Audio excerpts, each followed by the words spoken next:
سب کو جنت میں. بھائیو یہ تو کوئی زندگی کوئی نہیں ہے. جب مال جمع ہوتا ہے تو موت آ چکی ہوتی ہے. آپ لوگ یہاں ہجرت کر کے آئے, بنتے بنتے کچھ بنے تو موت دستک دینے لگی, گھٹنے درد کرنے لگے, آنکھوں پہ چشمے چڑھ گئے, سوٹیاں ہاتھ میں آ گئیں. جب مال سے نفع اٹھانے کا وقت آیا تو موت سر پہ آ گئی. یہاں کے ہر انسان اس مشکل میں گرفتار ہے. جب اپنی دنیا سے کمانے کا, حاصل کرنے کا وقت آتا ہے تو موت دستک دے رہی ہوتی ہے. اور موت تھوڑا پیچھے ہٹ جائے تو بڑھاپا تنگ کرنے آ جاتا ہے, بیماریاں تنگ کرنے آ جاتی ہیں, پریشانیاں سر پہ آ جاتی ہیں. موت کے بعد اگر اللہ راضی ہو گیا تو جنت کی زندگی شروع ہونے والی ہے. جنت کی زندگی شروع ہونے والی ہے جس میں اللہ تعالیٰ سب سے پہلا جو ویلکم کرے گا جنت والوں کو, وہ یہ نہیں کہے گا میرے ایمان والے آ گئے, تہجد والے آ گئے, نمازی آ گئے.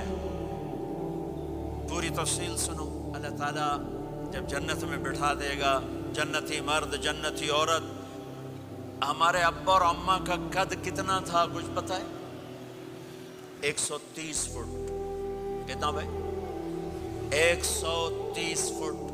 یہ تو آپ نے سنا ہے کہ یوسف علیہ السلام سب سے خوبصورت تھے, سنا ہے نا؟ یہ بہت کم مرد عورتوں کو پتہ ہوگا کہ عورتوں میں سب سے خوبصورت کون تھا. وہ حضرت حوا. حضرت حوا. حضرت حوا 130 فٹ کی اماں تھی, 130 فٹ کے ابا تھے. پھر ٹائم کے ساتھ گزرتے گزرتے ہم چھوٹے ہوتے ہوتے ہوتے ہوتے ہوتے ہوتے یہاں تک آ گئے. آگے چل کے اور نیچے ہو جائیں گے. جنت میں یہ قد واپس اللہ دے دے گا. جو ہمارے ملک کا کلچر جنہیں یاد ہے انہیں یاد ہوگا, ایک قوم ہوتی ہے مراسی, پتہ ہے نا؟ مراسی سنا, بڑی نازک قوم ہوتی, صرف زبان کی روٹی کھاتے ہیں, کم کم کو نہیں کرتے. تو زمیندار نے مراسی کے ذمہ لگا یہ میرا گھوڑا, اس کی مالش کر. وہ گھوڑے کی مالش مشکل کام ہے. وہ شروع ہو گیا. جب زمیندار گھر گیا وہ سو گیا. وہ سویا تو چور گھوڑا کھول کے لے گئے. جب صبح اس کی آنکھ کھلی تو گھوڑا غائب تھا. تو اس نے کہا ابھی مارے گئے, آج میری خیر نہیں.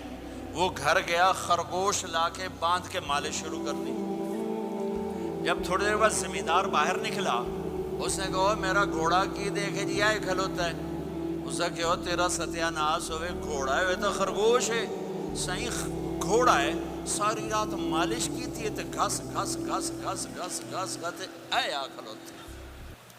ہمارے اماں ابا تھے 130 فٹ. پیسج آف ٹائم گھستے گھستے گھستے یہ ہمارے قد آ گئے. جنت میں پھر اللہ واپس کرے گا 130 فٹ. ایک عرب نوجوان کہنے لگا اتنے قد کی کیا ضرورت ہے, ہمیں اتنا ہی کافی ہے. میں نے کہا تو یہ پتہ ہے جنت کی کھجور کتنی لمبی ہے؟ کھجور درخت نہیں, پھل دانا کا نہیں. میں نے کہا جنت کی کھجور 25 فٹ لمبی ہے, دانا 25 فٹ کا ایک دانا ہے. وَتَمْرَتُهَا 12 ذِرَاعًا. تو ہے 5 فٹ, تو کھجور کے نیچے سے گزرا, اوپر سے ایک دانہ تیرے سر کے اوپر گرا, تو تا وچے مر جاؤنا.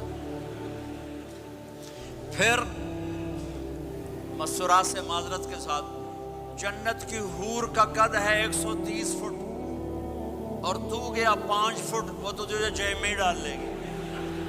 پھر پوچھے میرا ہسبینڈ کدھر گیا ہے؟ اور وہ جو لباس پہنتی ہے, لباس وہ 3 میل کے ریڈیس میں گھومتا ہے. 3 مائل 3 مائل کے ریڈیس میں اس کا لباس گھومتا ہے. کسے ایک بو جج پا کے انہیں بھول جاؤنی کہ ہسبینڈ گیا کی دے.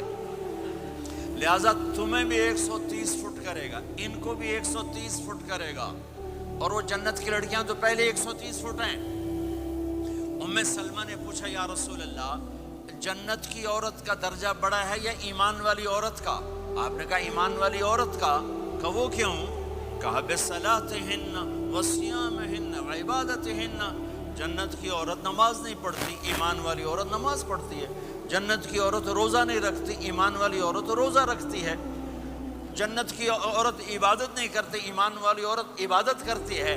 اس کے بدلے میں اللہ تعالیٰ ان کو جنت کی عورتوں سے عالی مقام نصیب فرمائے گا، اور ایمان والی عورت جنت کی عورت سے 70,000 گنا زیادہ خوبصورت ہو جائے گی، 70,000 گنا زیادہ خوبصورت۔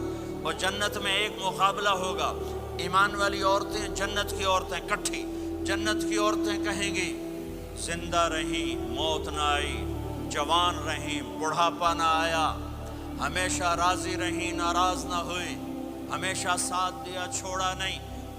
اور دنیا کی عورت میں یہ ساری باتیں ہیں، موت بھی آئی، بڑھاپا بھی آیا، لڑائیاں بھی ہوئیں، جھگڑے بھی ہوئے، جدائی بھی ہوئی،